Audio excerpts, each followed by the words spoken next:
How's it going, everybody? All right, so this is going to be a part 2 to the video I made about a month ago where I upgraded the door speakers in this 2025 Corolla. I went with all NVX mids and highs. This is the X Series components.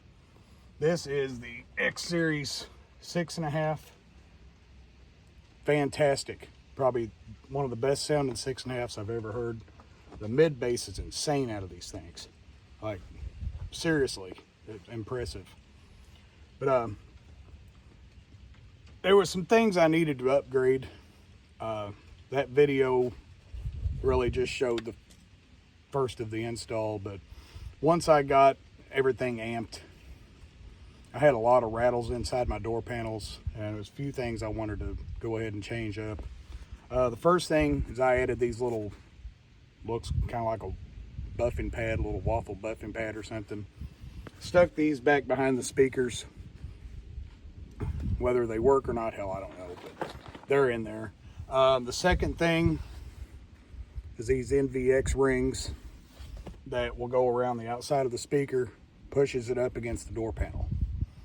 Pretty much any high-end SQ install you see is running something like that, whether they're Resonix or Stinger, a lot of different brands, but as far as I know, it's all pretty much the same thing. But so I've already got the passenger side done, everything worked out. So now I'm going to do the driver's side, show you how I do it. But the last video, that video was a mess to begin with, but I didn't get to show all of the work that I've done on the outside of the door. You know, I sealed up around this installation bracket. One of the things that I wish I had done, and I guess I could still do, but I'm not going to, is take a little roto zip or something and cut these tabs off. They're pretty thick. That's the reason I didn't do it. That way it would have been a lot easier to mount the speaker in there. You know, the way I done it, I just drilled my own holes. You know, because of these tabs and the way this basket is on this speaker, it's really hard to get in there. You know, it's almost like there's one way it'll go in that bracket and that's it. But it's fine. Nobody ever sees it. But anyway, I'm going to get this speaker in and we'll get on with this ring and doing some deadening on the door panel. All right, well, the first thing I done was pre-cut this. So it'd be real easy to go on. I wipe the speaker down with alcohol, you know, get all the greasy fingerprints or whatever off of it, make sure this stuff sticks.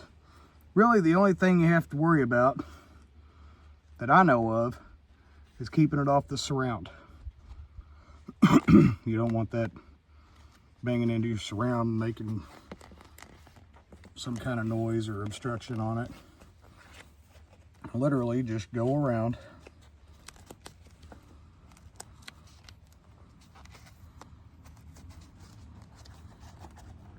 It's as easy as that.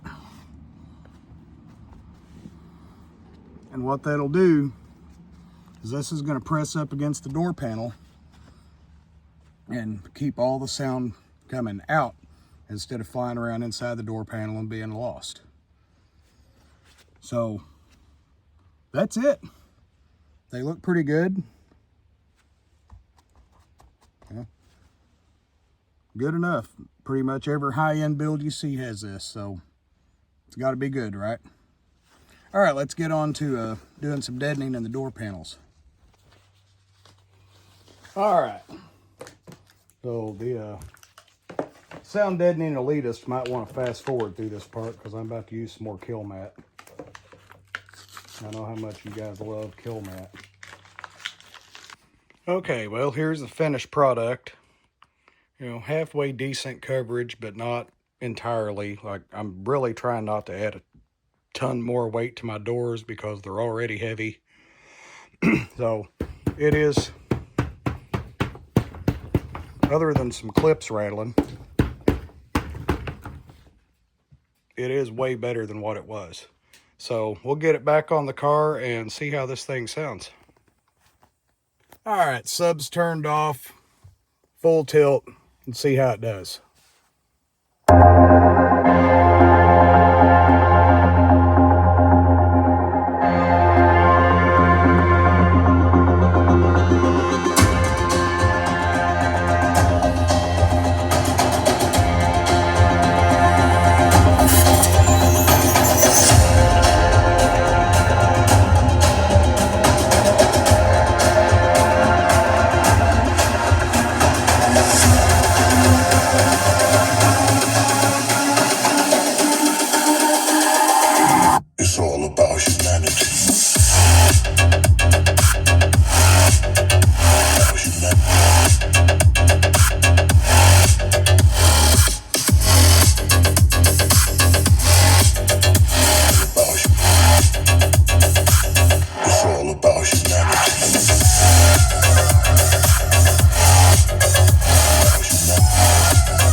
this is my setup. The only thing I'm running is an Incriminator 5-channel. I have a Stereo Integrity SQL15 low voltage series 2. This wire is just temporary. If you watch my other video, you saw that. It's just a remote wire that I haven't ran the right way yet. I do have Hertz crossovers. My buddy had those left over from his build. We wasn't really impressed with the NVX crossovers, so he gave me those. But other than that, I mean, there is no DSP, nothing. So to me, I mean, for there not to be a DSP or anything, and I mean, I'm not the best at tuning, I'm pretty impressed with how everything sounds. When the sub's going, you know, it's not, I'm coming from an SPL world, so to me, the sub's kind of lacking, but it's also running at 2 ohms off the 5th channel of that amp, so very underpowered. But all in all, man, I am really impressed with this setup. I love the way it sounds. It's the best SQ build I've ever had. I'm not an SQ guy whatsoever, and I wouldn't even really call this an SQ build, but to me it is, because I'm just used to overwhelming bass and enough highs to keep up with it, and that's what it is, kind of like my truck. But yeah, that'll be it for this one. Thanks for watching. I'll see you in the next one.